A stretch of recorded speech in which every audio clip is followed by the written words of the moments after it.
Hello दोस्तों, नमस्कार, good evening. कैसे हैं आप सभी लोग? आशा करते हैं आप लोग काफ़ी अच्छे होंगे और तैयारी कर रहे होंगे सहायक शिक्षा विकास पदाधिकारी। जी हाँ दोस्तों, इसकी क्लास आपकी चल रही है निरंतर दोस्तों सामाजिक विज्ञान और साइंस की हम अभी टेस्ट ले रहे हैं और 24 टेस्ट आपका हो गया है। आज जो टेस्ट होगा दोस्तों वो टेस्ट होगा टेस्ट नंबर आपका 25 नंबर। डेली जो आपकी क्लास होती है वो रात में 9 बजे से होती है और टॉप के 50 प्रश्न और उसके अलावा कुछ महत्वपूर्ण वन लाइनर। जी हाँ, और ये काफ़ी इंपॉर्टेंट है। एनसीईआरटी पे दोस्तों ये सारे क्वेश्चन आपके आधारित है क्योंकि इसी बेस्ड पे आपका एग्ज़ाम होगा। जो बीपीएससी का पैटर्न है, आपका एग्ज़ाम जो बीपीएससी लेगी उसी आधार पे आपकी यह टेस्ट डेली चल रही है। पीछे वाला क्लास अगर आप नहीं देखे हैं तो ज़रूर आप देख लीजिएगा। हमारा देखिए नंबर आपको दिया गया है व्हाट्सएप नंबर, जहां से आप हमारे पीडीएफ है, नोट्स है, लाइव क्लास है, सभी चीज़ आप यहां से उपलब्ध हो जाएगा, है ना। इसमें थोड़ा सा आपको दोस्तों सहयोग राशि आपको इसमें लगेगा, उसके बाद आपको सारा मटेरियल आपको मिल जाएगा। मात्र इसमें 399 का इसमें चार्ज है ना। आपको ऑनलाइन पे करके जुड़ना होगा, उसके बाद ही आपको सभी मटेरियल इसमें प्रोवाइड कराया जाएगा। तो ये नंबर आप देख लीजिए 7857824310, जहाँ से सारी चीज़ आपको मिल जाएंगे। पीछे का जो क्लास है, आगे की जो क्लास होगी वो सभी चीज़ आपको उपलब्ध करा दिया जाएगा। चलिए आज की क्लास हम लोग शुरू करते हैं। आज का पहला सवाल है, देखिएगा, और इसका जवाब आप लोग देते चलना है, ठीक है। 9 बज गई है, सभी लोग आ जाइए दोस्तों, मेरे प्यारे दोस्तों। और इसका पहला सवाल कह रहा है कि निम्नलिखित में से किस हड़प्पा स्थल से चावल की खेती के प्रमाण प्राप्त हुए हैं। देखिए, हड़प्पा के बारे में आपको एग्जाम में जरूर पूछता है, यानी कि जो सिंधु घाटी सभ्यता है हमारा, है ना, इसके बारे में एक आध क्वेश्चन आपको प्राचीन इतिहास से जरूर क्वेश्चन उठाता है। प्राचीन इतिहास से आपका हड़प्पा से पूछेगा, है ना, सिंधु घाटी सभ्यता जो है आपका, और आपका जैन धर्म हो गया, बौद्ध धर्म हो गया, ठीक है, ये आपको मौर्य साम्राज्य हो गया, है ना, ये सारे से आपको जरूर से जरूर क्वेश्चन आपको पूछेगा। सिख धर्म हो गया, है ना, ये प्राचीन भारत जो आपका है हिस्ट्री, है ना, जो एंशिएंट है उसमें से यहाँ से क्वेश्चन जरूर रहेगा। लेकिन आजकल जो क्वेश्चन ज़्यादा पूछा जाता है वो मॉडर्न हिस्ट्री से पूछा जाता है, और आप भी देखते होंगे इतिहास का बहुत सारा क्वेश्चन रहता है, लेकिन उसमें सबसे ज़्यादा मॉडर्न हिस्ट्री का आपको क्वेश्चन रहेगा। और खास करके 1857 के जो बाद जो हुई है ना, जो आज़ादी का जो आपका क्वेश्चन है उससे संबंधित क्वेश्चन आपको पूछेगा, ठीक है। तो बताइए दोस्तों, हड़प्पा स्थल से चावल की खेती का प्रमाण कहाँ से मिला है ना। बनावली से, लोथल से, कालीबंगा से या चन्हू से? क्या होगा इसका आंसर? सभी लोग जवाब देते चलिएगा। सभी लोग वीडियो को एक बार थोड़ा सा लाइक भी कर दीजिएगा, है ना, और अपने दोस्तों को शेयर भी कर देना है। इसका जो आंसर हो जाएगा दोस्तों लोथल, है ना, ऑप्शन नंबर हो जाएगा आपका बी। हड़प्पा से चावल की खेती का प्रमाण कहाँ से मिला है? लोथल से मिला है। नेक्स्ट प्रश्न है कि जैन धर्म के दूसरे तीर्थंकर कौन थे, है ना। जैन धर्म दोस्तों और बौद्ध धर्म और सिख धर्म, ये तीनों धर्म से मिला करके 1 से 2 सवाल 100% एग्जाम में रहेगा ही रहेगा, है ना। ये इसलिए ये तीनों धर्म को आप कंप्लीट कर लीजिए, क्योंकि तीनों धर्म का कनेक्शन आपका बिहार से है ना। जैन धर्म का तो जन्म ही हुआ है, बौद्ध धर्म का जन्म ही हुआ है, और सिख धर्म के 10वें गुरु आपको बिहार से ही थे, है ना। तो ये तीनों धर्म को आप जरूर याद रखना है, तीनों धर्म से आपको जरूर पूछा जाएगा, है ना। तो जैन धर्म के दूसरे तीर्थंकर पूछ रहा है ऋषभदेव, सुमतिनाथ या अजीतनाथ या संभवनाथ। क्या होगा दूसरा का आंसर हो जाएगा आपका सी नंबर अजीतनाथ, है ना। सेकेंड का आंसर हो जाएगा सी अजीतनाथ। देखिए, जैन धर्म में टोटल 24 तीर्थंकर हुए, आपको मालूम होगा। सबसे जो लास्ट के तीर्थंकर थे वो थे भगवान महावीर, जिनका जन्म आपको बिहार के वैशाली जिला में हुआ था, और जिनको निर्वाण की प्राप्ति यानी कि जो मृत्यु हुई थी वो पावापुरी नालंदा डिस्ट्रिक्ट में हुई थी, ठीक है। और जैन धर्म के वास्तविक संस्थापक भी भगवान महावीर को ही कहा जाता है। जैन धर्म के पहले तीर्थंकर कौन थे? तो वो थे ऋषभदेव, है ना। ऋषभदेव जो थे दोस्तों ये पहले तीर्थंकर थे, कई बार एग्जाम में पूछता है। ऋषभदेव पहले थे, और अजीतनाथ जो थे ये दूसरे थे, और 24वें थे आपके भगवान महावीर, और 23वें तीर्थंकर भी हम आपको बहुत बार पूछा गया है, पार्श्वनाथ, है ना। पार्श्वनाथ जो थे वो 23वें तीर्थंकर थे, ठीक है, याद रखना है।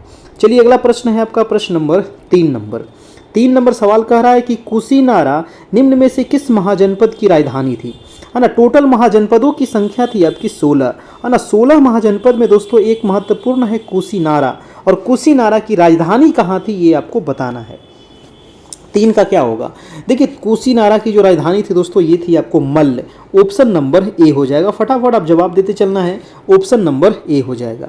अगला प्रश्न है, देखिए बहुत सारे लोग वीडियो को दोबारा देखते हैं तो दोबारा भी देख सकते हैं, कोई दिक्कत नहीं है इसका। इसीलिए आपको ये ग्रुप में भी सारा ये मटेरियल आपको मिल जाता है, इसका लिंक भी आपको ग्रुप में हम भेज देते हैं, है ना। और चैनल को सब्सक्राइब कर लीजिएगा ताकि 9 बजे से आपको नोटिफिकेशन भी मिल जाएगा, है ना। कह रहा है कि सीरिया के शासक एंटियोकस प्रथम ने अपने दूत डाइमेकस को किसके दरबार में भेजा था? जी हाँ, वेरी इंपॉर्टेंट दोस्तों, डाइमेकस जो था दोस्तों ये किसके दरबार में आया था, ये क्वेश्चन पूछ रहा है। और ये सीरिया के शासक एंटियोकस प्रथम ने भेजा था दोस्तों, है ना। सीरिया का शासक कौन था? एंटियोकस ने, और उन्होंने डाइमेकस को भेजा था। वो किसके दरबार में भेजा था? तो 4 का हो जाएगा बिंदुसार, है ना। बिंदुसार के दरबार में भेजा था। आंसर हो जाएगा आपका, आंसर नंबर सी हो जाएगा। अगला प्रश्न है आपका प्रश्न नंबर 5 नंबर सवाल कह रहा है कि किराता जुर्नियम के रचयिता कौन थे, है ना।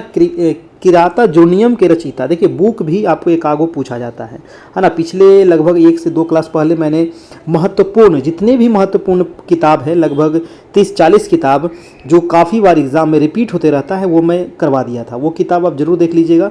वो किताब का नाम आप याद रखिएगा, उसके जो संपादक है या फिर जो लेखक है वो ध्यान रखना है आपका, है ना। तो इसके लेखक कौन हो जाएंगे? 5 का हो जाएगा आपका भारवी, है ना। ऑप्शन नंबर हो जाएगा आपका बी नंबर दोस्तों, ठीक है। चलिए अगला प्रश्न है आपका 6 नंबर सवाल कह रहा है कि मेरी सीमा क्षेत्र में 100 करोड़ की पूरी तरह से मेरी आज्ञा के अधीन नहीं है। मेरी सीमा क्षेत्र में 100 करोड़ भी पूरी तरह से मेरी आज्ञा के अधीन नहीं है। सुल्तान अलाउद्दीन खिलजी यह शिकायत किससे कर रहा था? बताइए दोस्तों, ये कथन दोस्तों, ये शिकायत जो है ये किससे कर रहा था? गजब का क्वेश्चन है ना। मेरी सीमा क्षेत्र में 100 करोड़ भी पूरी तरह से मेरी आज्ञा के अधीन नहीं है, ये जो शिकायत किससे कर रहा था? Alauddin Khilji.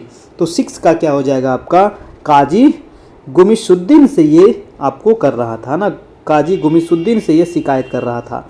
Option number A हो जाएगा।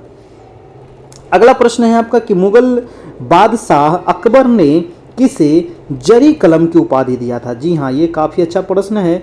जरी कलम की उपाधि किसे दिया था दोस्तों, है ना? अकबर ने। तो अब्दुल समद को दिया था, बसावन को दिया था, दसवंत को, या फिर मोहम्मद हुसैन कश्मीरी को? 7 का आपका आंसर हो जाएगा। मोहम्मद हुसैन कश्मीरी को जरी कलम की उपाधि दिया था। आंसर हो जाएगा आपका डी नंबर। अगला प्रश्न है कि दारा सिकोह एवं औरंगजेब के बीच सामूगढ़ का युद्ध कब हुआ था? है ना, दारा सिकोह एवं औरंगजेब के बीच में हुआ था दोस्तों सामूगढ़ का युद्ध। और ये कब हुआ था बताइएगा। 8 का आपका जो आंसर हो जाएगा, मैं डायरेक्ट आंसर बता देता हूँ, मई 1658 में। ठीक है, मई 1658 में। अगला प्रश्न है कि रिचर्ड स्ट्रेची की अध्यक्षता में एक अकाल आयोग की स्थापना की गई थी, है ना। रिचर्ड स्ट्रेची की अध्यक्षता में अकाल आयोग की स्थापना की गई थी, है ना। लॉर्ड नॉर्थब्रुक द्वारा, या लॉर्ड लिटन द्वारा, लॉर्ड रिपन द्वारा, लॉर्ड डफरिन द्वारा? 9 का क्या होगा?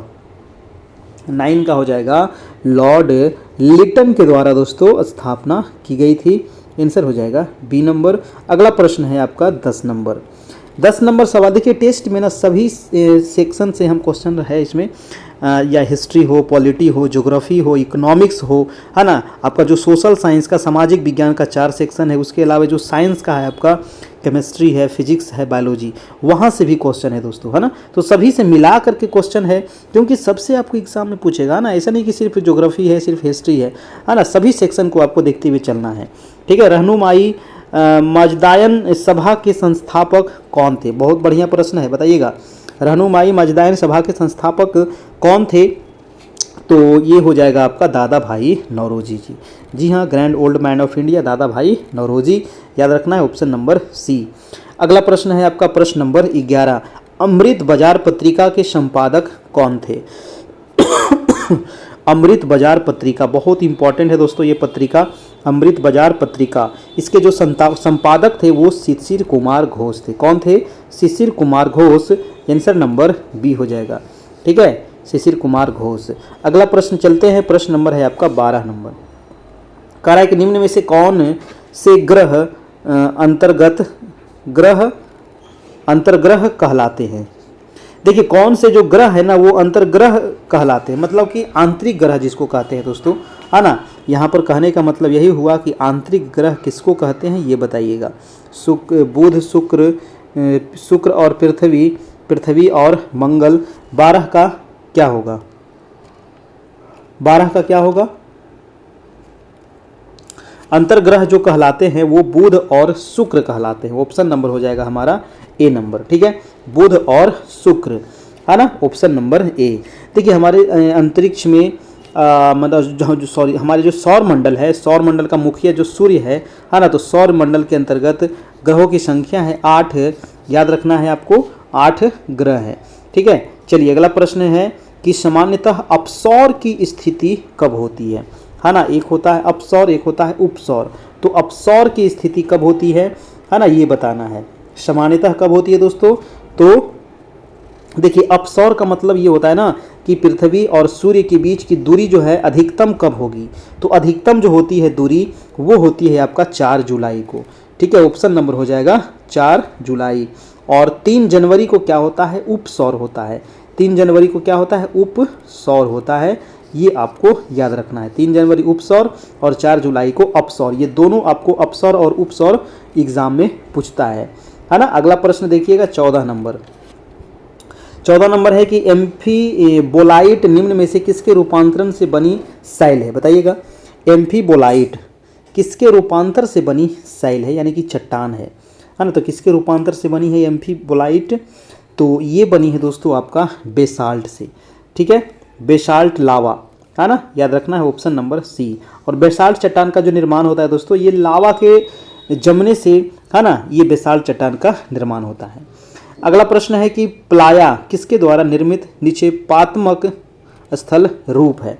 क्या होगा दोस्तों? प्लाया जो है ये किसके द्वारा निर्मित निक्षेपात्मक स्थल रूप है ना। प्लाया किसके द्वारा निर्माण होता है? निक्षेप मतलब क्या होता है? जमाव, है ना। निक्षेप मतलब क्या होता है? जमाव, यानी कि किस चीज़ से पवन के द्वारा या नदी के द्वारा या सागरीय जल के द्वारा या हिमनद के द्वारा, है ना, जैसे कि अपर्दन होकर के निक्षेप करके नया एक आकृति का निर्माण किया गया है, उसको कहते हैं प्लाया। तो प्लाया का जो निर्माण होता है दोस्तों ये पवन के द्वारा होता है, ठीक है, याद रखना है, पवन के द्वारा, है ना, ऑप्शन नंबर बी हो जाएगा। अगला प्रश्न है आपका 16 नंबर। 16 नंबर सवाल कह रहा है कि निम्नलिखित में से कौन प्रायद्वीपों का प्रायद्वीप कहा जाता है? जी हाँ, बहुत बढ़िया प्रश्न है, प्रायद्वीपों का प्रायद्वीप। 16 का क्या होगा? उत्तरी अमेरिका, ऑस्ट्रेलिया, उत्तरी यूरोप या फिर दक्षिण अमेरिका। 16 का क्या होगा? देखिए प्रायद्वीप किसको कहते हैं? बहुत सारे लोग को तो ये भी नहीं पता होगा कि प्रायद्वीप आखिर कहते किसको हैं, है ना, यानी कि वैसे स्थल खंड, है ना, प्रायद्वीप समझ लीजिए, वैसे स्थल खंड जिसके 3 तरफ से क्या हो? जल हो और एक तरफ से स्थल हो। जैसे कि दक्षिण भारत का प्रायद्वीप, है ना, ये हमारा प्रायद्वीपीय भारत है, ठीक है। जैसे कि इधर आपका बंगाल की खाड़ी है, इधर आपका अरब सागर है और नीचे आपका हिंद महासागर है। इधर जल और इधर जल, ऊपर में क्या है? भारत का स्थल है। तो 3 तरफ से जल और एक तरफ से स्थल से घिरे हुए क्षेत्र को क्या कहते हैं? प्रायद्वीप कहते हैं, याद रखना है। तो जो हमारा यूरोप महादेश है ना, यूरोप महादेश जो है दोस्तों इसी प्रकार का, अगर आपके पास वर्ल्ड का मैप होगा ना, तो अगर आप यूरोप को देखिएगा तो दोस्तों यूरोप जो है वो 3 तरफ से जल से घिरा हुआ है ना, 3 तरफ से जल से घिरा हुआ है, ध्यान रखिएगा, इसीलिए इसको प्रायद्वीपों का प्रायद्वीप कहा जाता है ना। चलिए अगला प्रश्न है आपको, अगला प्रश्न है प्रश्न नंबर 17 नंबर, ठीक है। जैसे कि हमारा ऑस्ट्रेलिया है, ऑस्ट्रेलिया जो क्या है?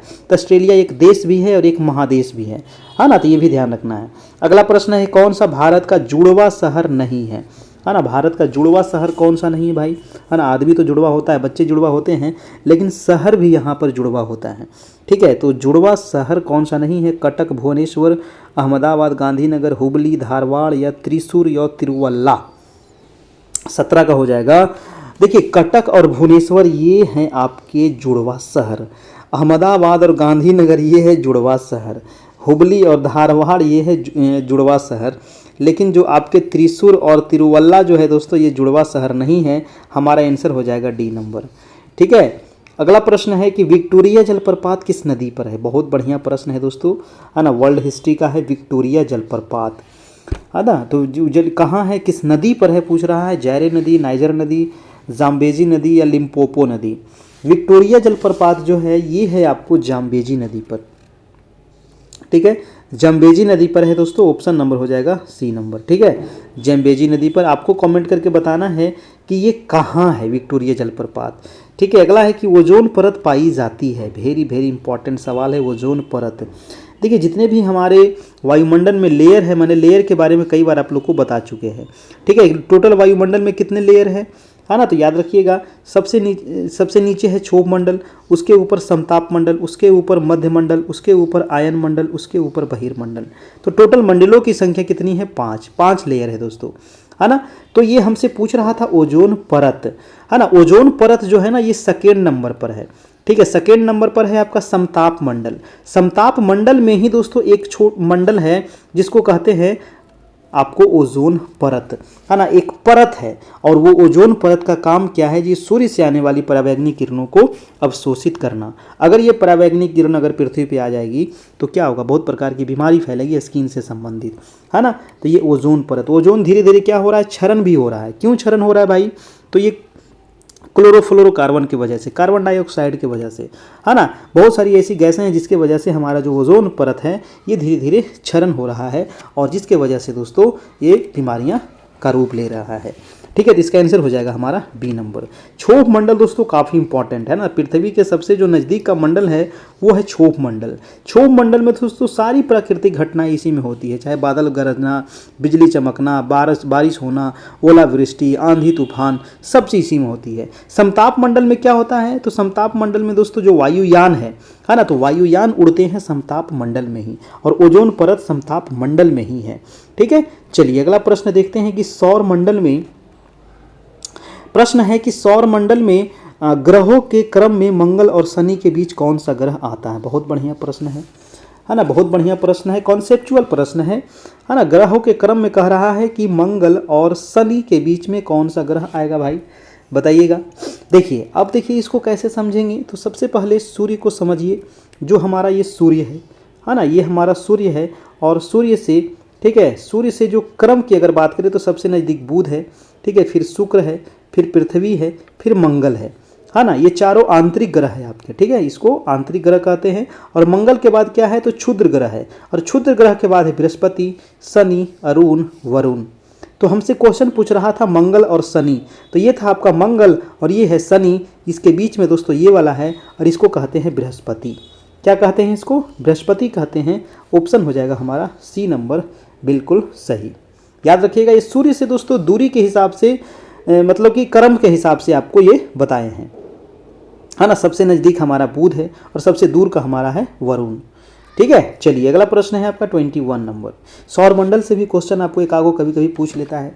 किस वर्ग के जंतु समतापी होते हैं। समतापी मतलब समान ताप के, है ना। किस वर्ग के जंतु, मत्स्य, मत्स्य मतलब मछली, सरीसृप या फिर उभयचर या फिर पक्षी। क्या होगा 21 का, 21 का हो जाएगा पक्षी। जो पक्षी होते हैं दोस्तों ये समतापी होते हैं, है ना, समतापी वर्ग के होते हैं। अगला प्रश्न है आपका, केचुए श्वसन करते हैं, है ना। केचुए कैसे श्वसन करते हैं, गिल्स द्वारा, फेफड़े द्वारा, त्वचा द्वारा या उपयुक्त सभी के द्वारा।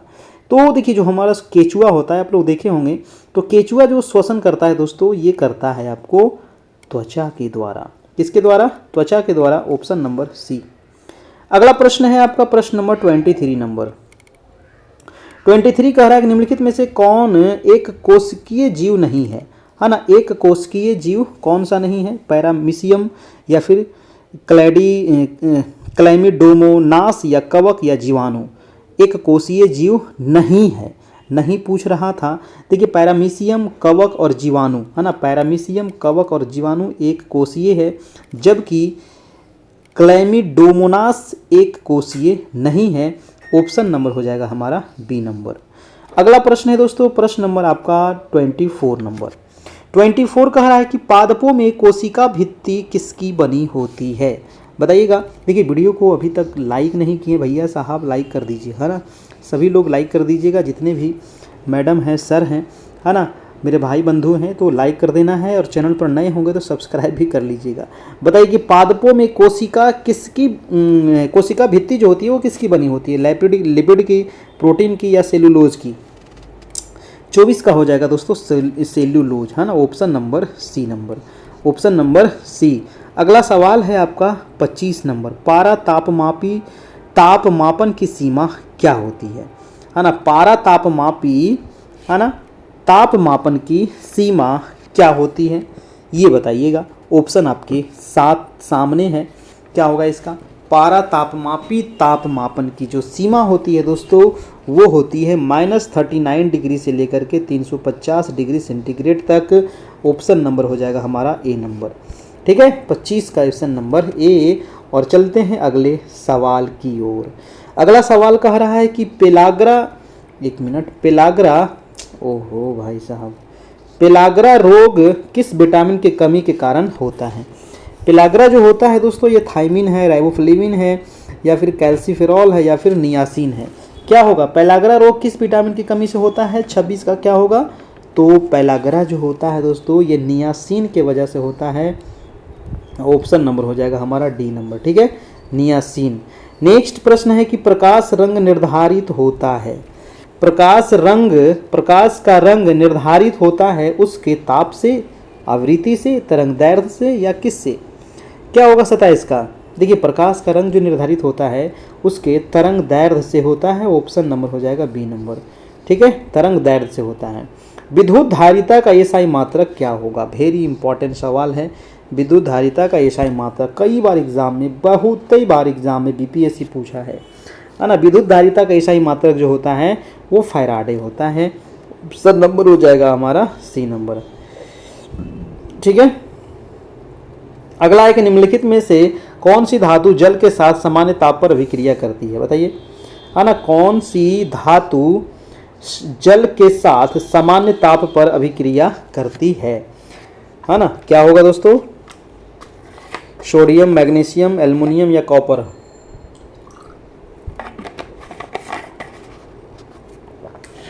जल के साथ सामान्य ताप पर अभिक्रिया करती है वो 29 का हो जाएगा हमारा सोडियम यानी Na। ऑप्शन नंबर हो जाएगा ए नंबर। ठीक है, ऑप्शन नंबर ए। अरे भाई साहब, पेन को क्या हुआ?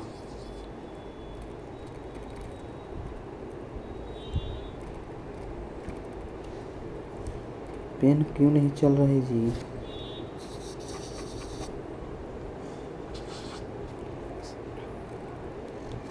हाँ, ऑप्शन नंबर ए हो जाएगा हमारा। ठीक है, चलिए, पेन सही है। अगला प्रश्न देखिएगा 30 नंबर कह रहा है, देखिएगा 30 नंबर कह रहा है कि स्वतंत्र रूप से गिर रही किसी वस्तु की गति उदाहरण क्या है ना? स्वतंत्र रूप से गिर रही किसी वस्तु की गति किसका उदाहरण है? एक समान चाल का, एक समान वेग का, एक समान त्वरण का, असमान वेग का। 30 का क्या होगा? तो स्वतंत्र रूप से गिर रही किसी वस्तु की गति जो है एक समान त्वरण का उदाहरण है। ऑप्शन नंबर हमारा सी हो जाएगा। ठीक है, एक समान त्वरण। अगला प्रश्न है कि सस्ते आभूषण बनाने में उपयोग होने वाले रोल्ड गोल्ड निम्नलिखित में से किस अवयव का बना होता है? बहुत बढ़िया प्रश्न है ना। खास करके महिलाएं पहनती है रोल्ड गोल्ड, है ना। लगेगा सोना है लेकिन वो सोना नहीं है ना। वो किस चीज़ से बनता है? सस्ते आभूषण बनाने में रोल गोल्ड, है ना, वो किस चीज़ से बनता है? तो 31 का हो जाएगा हमारा Cu+Al, copper plus aluminium. Option number A. ठीक है, अगला प्रश्न है आपका 32 नंबर प्रश्न कह रहा है कि निम्नलिखित में से किसे हरा कशीस के नाम से जाना जाता है? बताइएगा, हरा कशीस के नाम से किसको जानते हैं? Copper sulphate, ferrous sulphate, magnesium sulphate, या कॉपर क्लोराइड? क्या होगा 32 का? हरा कशीस के नाम से जाना जाता है दोस्तों। तो हरा कशीस कहते हैं फेरस सल्फेट को। ऑप्शन नंबर बी हो जाएगा। ठीक है, फेरस सल्फेट को कहते हैं हरा कशीस। पारा को संग्रहित करने के लिए बने पात्र किससे बने होते हैं? क्या होगा? 33 का आंसर क्या होगा? पारा को संग्रहित करने के लिए बने पात्र किससे बने होते हैं? तो 33 का हो जाएगा लोहा का बना होता है। किसका बना होता है? लोहा का। Option number A. नेक्स्ट सवाल है कि निम्नलिखित में से कौन सा तत्व सभी अम्लों में अनिवार्य रूप से उपस्थित होता है? बताइए, कौन सा जो तत्व है वो सभी अम्लों में अनिवार्य रूप से उपस्थित होता है? ऑक्सीजन, नाइट्रोजन, हाइड्रोजन या क्लोरीन? 34 का क्या होगा? कौन सा तत्व सभी अम्लों में अनिवार्य रूप से उपस्थित होता है? तो 34 का हो जाएगा हाइड्रोजन। ठीक है, हाइड्रोजन हो जाएगा बिल्कुल सही जवाब, ऑप्शन नंबर सी। अगला प्रश्न है आपका 35 नंबर। कह रहा है कि निम्नलिखित में से कौन दोस्तों फिनोल तथा फॉर्मल्डिहाइड का बहुलक है ना? फॉर्मल्डिहाइड तथा फिनोल का बहुलक कौन सा है? टेफ्लॉन है, पॉलीथीन है, बेकेलाइट है या नाइलॉन है? तो फॉर्मल्डिहाइड और फिनोल का बहुलक कौन है भाई? तो हो जाएगा बेकेलाइट, ऑप्शन नंबर सी, है ना? बेकेलाइट हमारा अभी बहुलक हो जाएगा। अगला प्रश्न है आपका 36 नंबर। 36 नंबर है कि सह अंशदायी पेंशन योजना स्वावलंबन की घोषणा केंद्र सरकार द्वारा की गई, है ना? ये कब की गई थी घोषणा? बहुत बढ़िया प्रश्न है ना? सह अंशदायी पेंशन योजना स्वावलंबन, है ना? योजना का नाम था स्वावलंबन। इसकी घोषणा जो सरकार के द्वारा की गई थी वो संघीय बजट 10-11 में हुई थी, है ना? याद रखिएगा, स्वावलंबन योजना संघीय बजट ये 2010-11 में हुई थी। अगला प्रश्न है कि भारतीय संविधान में मौलिक कर्तव्यों को किस संशोधन के द्वारा शामिल किया गया? बहुत ही आसान प्रश्न है और आपका पॉलिटी का ये सवाल है। तो मौलिक कर्तव्य जो है दोस्तों ये संविधान संशोधन में शामिल किया गया था। याद रखिएगा 42वें संविधान संशोधन, ठीक है, 42वें संविधान संशोधन के तहत जोड़ा गया, क्योंकि हमारा जो मूल संविधान था उसमें मौलिक कर्तव्य नहीं था। और जब जो जोड़ा गया था इसमें मौलिक कर्तव्य तो 10 मौलिक कर्तव्य थे। अब वर्तमान में मौलिक कर्तव्यों की संख्या 11 है ना? किस समिति के आधार पर? तो सरदार स्वर्ण सिंह समिति की अनुशंसा पर ही दोस्तों मौलिक कर्तव्य को भारतीय संविधान में जोड़ा गया था। और ये भाग 4 के क में इसका वर्णन किया गया है, याद रखिएगा। और अनुच्छेद कहे तो अनुच्छेद 51 के क में, ठीक है, अनुच्छेद 51 के क में और भाग 4 के क में इसका वर्णन किया गया है ना?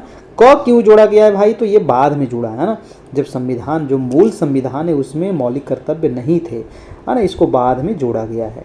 चलिए अगला प्रश्न है कि सामान्यतः लोकसभा के नेता कौन होते हैं? बहुत बढ़िया प्रश्न है। जो हमारा लोकसभा है ना, लोकसभा का कार्यकाल 5 वर्ष का होता है और इसके नेता कौन होते हैं? राष्ट्रपति, प्रधानमंत्री, लोकसभा का अध्यक्ष या कोई नहीं? तो लगभग सब लोग को पता होगा कि लोकसभा के जो नेता होते हैं वो प्रधानमंत्री ही होते हैं, है ना? तो वर्तमान में कौन है? नरेंद्र मोदी। अगला प्रश्न है आपका 39 नंबर। मंत्री परिषद सामूहिक रूप से किसके प्रति उत्तरदायी होते हैं? बताइए। मंत्री परिषद जो है, देखिए यहाँ पर 2 प्रकार का प्रश्न पूछेगा। एक तो पूछेगा कि मंत्री परिषद व्यक्तिगत रूप से, है ना? एक पूछता है व्यक्तिगत रूप से किसके प्रति उत्तरदायी होते हैं, और एक पूछेगा दोस्तों सामूहिक रूप से। अगर जब पूछे सामूहिक रूप से तो हमारा जो आंसर हो जाएगा सामूहिक रूप से किसके प्रति उत्तरदायी होते हैं, तो 39 का हो जाएगा सी नंबर, लोकसभा के प्रति, ठीक है। और व्यक्तिगत रूप से पूछता दोस्तों तो राष्ट्रपति के प्रति, ठीक है। ऑप्शन नंबर ए हो जाता है व्यक्तिगत रूप से और सामूहिक रूप से लोकसभा के प्रति, 39 का आंसर नंबर सी। अगला प्रश्न है कि निम्नलिखित में से किसी भौगोलिक क्षेत्र को अनुसूचित क्षेत्र घोषित करने का संवैधानिक अधिकार किसके पास है? बहुत बढ़िया प्रश्न है ना। जो कोई क्षेत्र है ना, उसको दोस्तों अनुसूचित क्षेत्र घोषित करने का अधिकार किसके पास है? संसद के पास, राष्ट्रपति, राज्यपाल या राज्यसभा? 40 का हमारा आंसर हो जाएगा दोस्तों हमारे महामहिम राष्ट्रपति जी के पास ये अधिकार है, याद रखिएगा। अगला प्रश्न चलते हैं, प्रश्न नंबर है 41 की, किसे अस्थायी मितव्ययिता समिति कहा जाता है ना? किसे अस्थायी मितव्ययिता समिति कहा जाता है? लोक लेखा समिति, प्राक्कलन समिति, सार्वजनिक उपक्रम समिति, विभागीय अस्थायी समितियां, किसे कहा जाता है दोस्तों? मितव्ययिता समिति।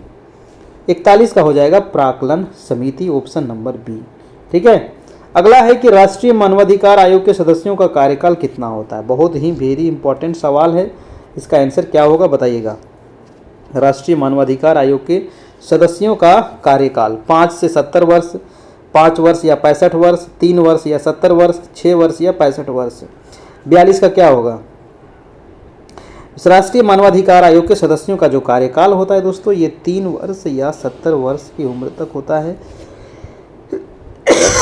42 का हो जाएगा सी नंबर, ठीक है, 42 का हो जाएगा सी नंबर। अगला प्रश्न है कि कितम वन्यजीव अभयारण्य किस राज्य में है? बहुत बढ़िया है सवाल है। कितम ये वन्य जीव अभ्यारण्य है, ये कहाँ है, बस ये सिंपल सवाल है। नागालैंड में है, मिजोरम में है, सिक्किम में है या मणिपुर में है। तो कीतम वन्यजीव अभ्यारण्य जो है ये है आपका सिक्किम राज्य में, ऑप्शन नंबर हो जाएगा सी नंबर, ठीक है, सिक्किम में है। अगला है भारत के निम्न में से किस राष्ट्रीय उद्यान में हंगूल पाए जाते हैं। हंगूल कहाँ पाए जाते हैं, गिर वन में, मानस में, काजीरंगा में या दाचीग्राम में। हंगूल कहाँ पाए जाते हैं। अरे भाई पानी कहाँ गया।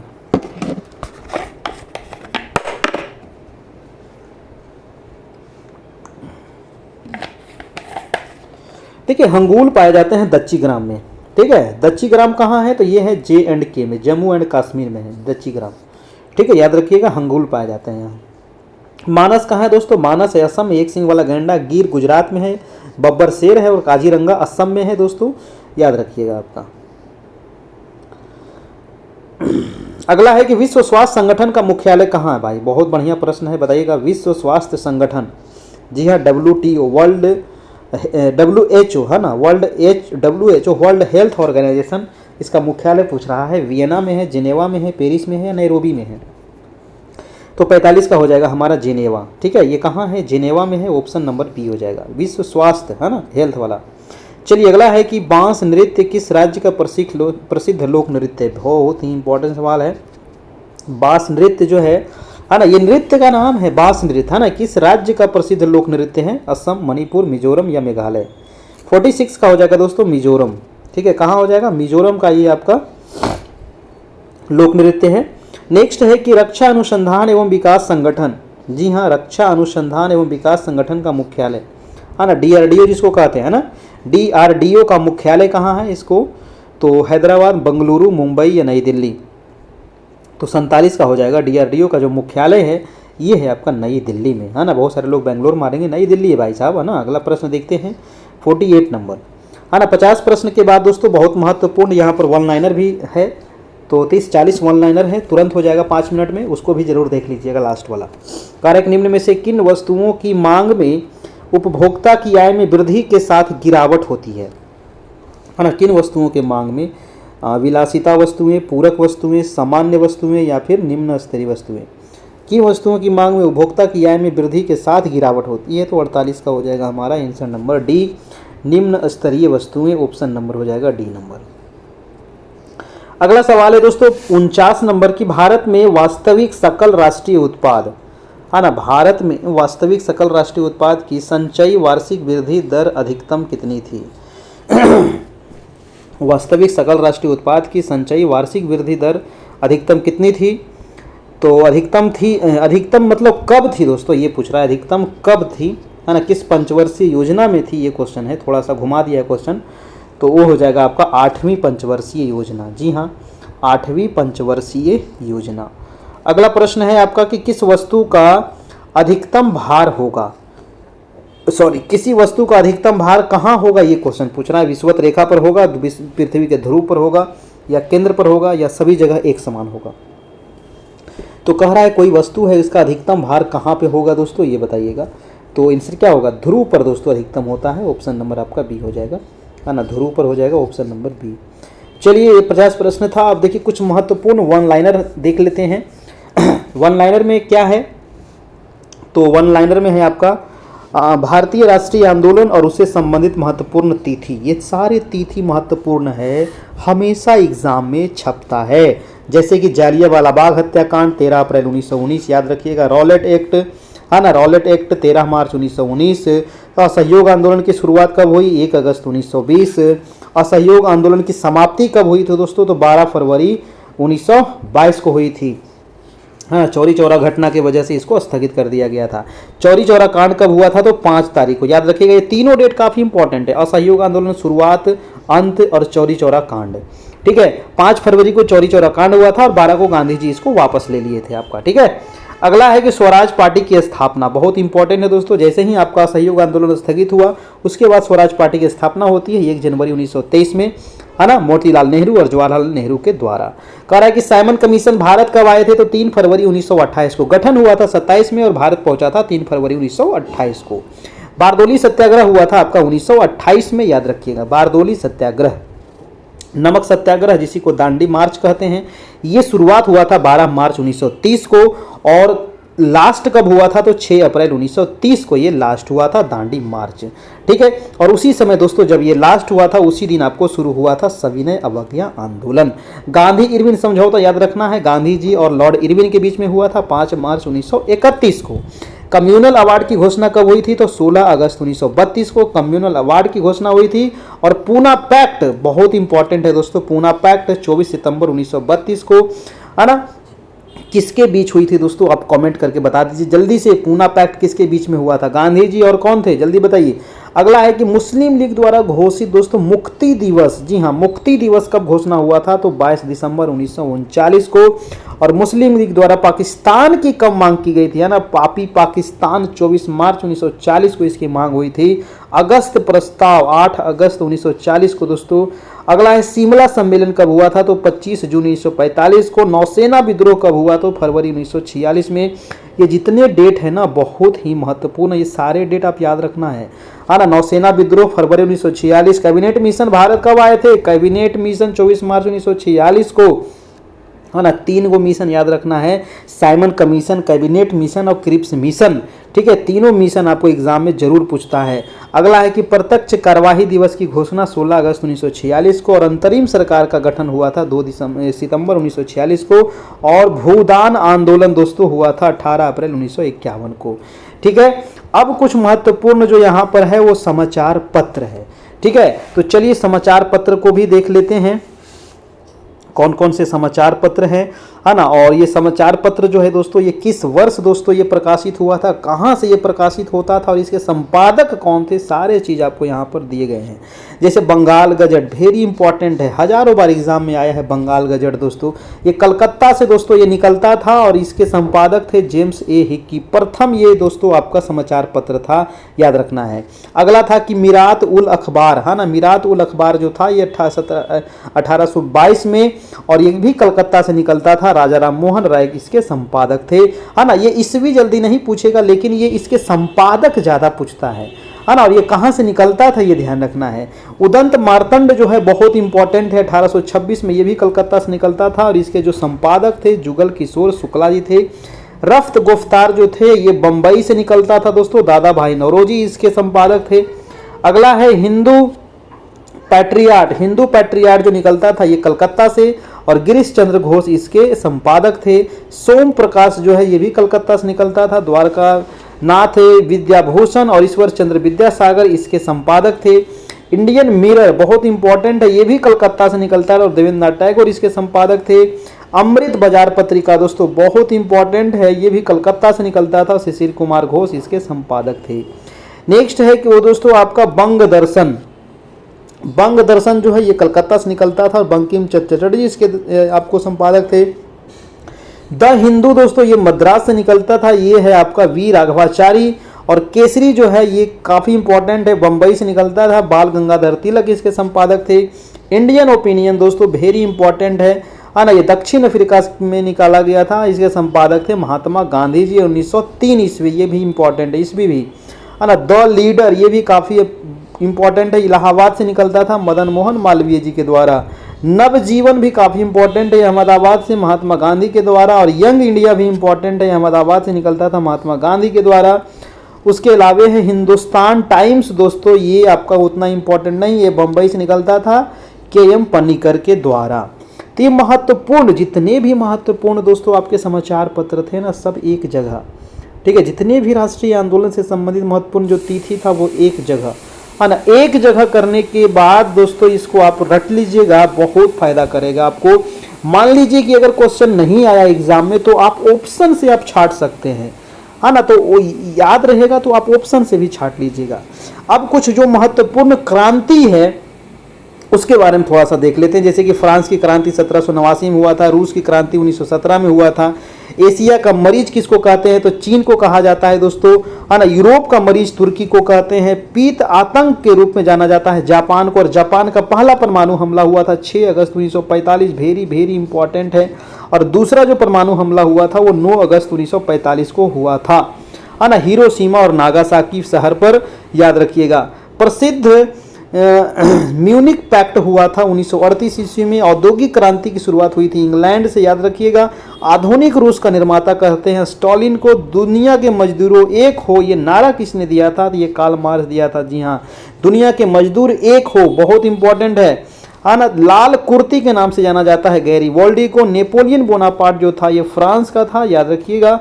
और अगला जो है वो अमेरिकी राष्ट्रपति दोस्तों अब्राहम लिंकन की हत्या किया था किसने? तो जॉन विल्किज ब्रूस ने किया था। धर्म सुधार आंदोलन का प्रवर्तक किसको कहते हैं? तो मार्टिन लूथर को कहा जाता है। और सप्तवर्षीय युद्ध जो हुआ था वो इंग्लैंड और फ्रांस के बीच हुआ था 1756 से लेकर के 1763 ईस्वी तक, याद रखना। ये वेरी वेरी इंपॉर्टेंट है। तो ये दोस्तों ज़बरदस्त आज आपका टेस्ट रहा। कैसा लगा आप लोग बताइएगा। इसका आंसर भी दिया गया है, आप इसको टेस्ट के रूप में एक दो बार दीजिएगा, याद कर लीजिएगा। सारे सवाल बहुत महत्वपूर्ण। इसका पीडीएफ हम ग्रुप में भेज देंगे, तो ग्रुप में नहीं जुड़े तो जुड़ जाइएगा। ये रहा आपका टाइम दोस्तों, और सारे मटेरियल आपको मिल जाएंगे इसी नंबर पर। तो आपको इसमें जुड़ने के लिए थोड़ा सा सहयोग राशि आपको देना पड़ेगा, उसके बाद ही इसमें जुड़ पाइएगा। 7857824310 ये नंबर है ना। मात्र 399 है ना, ओनली 399 इसमें चार्ज है ना। ये नंबर है 7857824310, जहाँ फ़ोन पे, गूगल पे, पेटीएम, अमेजन पे, किसी भी माध्यम से आप इसमें पे करके इस नंबर पर और इसी नंबर पर व्हाट्सएप कर दीजिएगा, ठीक है। उसके बाद आपको जोड़ दिया जाएगा, आपको सारे पीडीएफ नोट्स मिल जाएगा दोस्तों, ठीक है। चैनल सब्सक्राइब कर लेना है ताकि आपको नोटिफिकेशन मिलता रहे। धन्यवाद। तो ये रहा आज का वीडियो, कैसा लगा सब लोग ज़रूर बताना है। थैंक यू, धन्यवाद। फिर मिलेंगे कल इसी समय इसी चैनल पर, तब तक के लिए गुड नाइट।